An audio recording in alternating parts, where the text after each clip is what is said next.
I promote that for all the youthful beekeepers. I say team up with an older beekeeper because you can be their eyes and their ears and their hands, and they're teaching you how to do it. You get the hands-on experience, you know, and you get to learn from the guys that have been doing it for 40 plus years, you know. And even though it's a different system, it's still honeybee biology. It's pure and simple, the honeybee. It's not about how you tend them. It's about the bees themselves, learning about the bees. So and all your bees just the wild bees? Or? Our bees are all feral, yep. They're all removed out of structures or trees or caught swarms.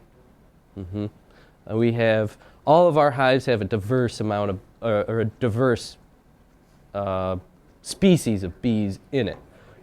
We range from inside of a hive from bright yellow to black as far as the bee's color and the bee's size.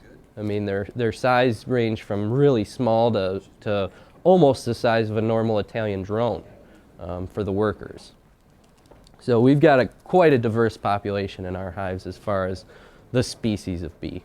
And you find less disease? We don't treat for disease. We don't think about disease. We don't have to worry about that stuff. We're more worried about the deer getting into our garden and trimming the goat's hooves and you know, things like that, other farm related issues. We don't want to really, not that we don't want to be bothered with honeybee problems, but honestly I don't have time to be bothered with honeybee problems, so that's why the Kenyan top bar hive fit in. We're going more for honey production when we first started beekeeping because what drove me to beekeeping was being a mead maker and not wanting to have to buy honey off of another beekeeper. So I wanted to produce my own honey. And I didn't do that. Not my first year, not my first 2 years. It wasn't until we started getting into the top bar hives that we started having some surplus honey to make meads out of. And all of our meads that we've made since have been out of our wax pressings, which are the leftover wax remnants after we harvest our honey out. So we haven't even had to use strained honey to make any of our meads. So it's all working out really well.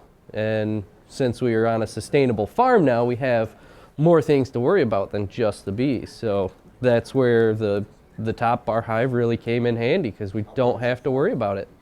We've got 8 acres. We're surrounded by a vacant 80 that I'd love to snatch up as soon as it comes up for sale. Yep. And we've got turkeys, chickens, goats. We're just adding rabbits and bees. We've had the bees, so. Sheep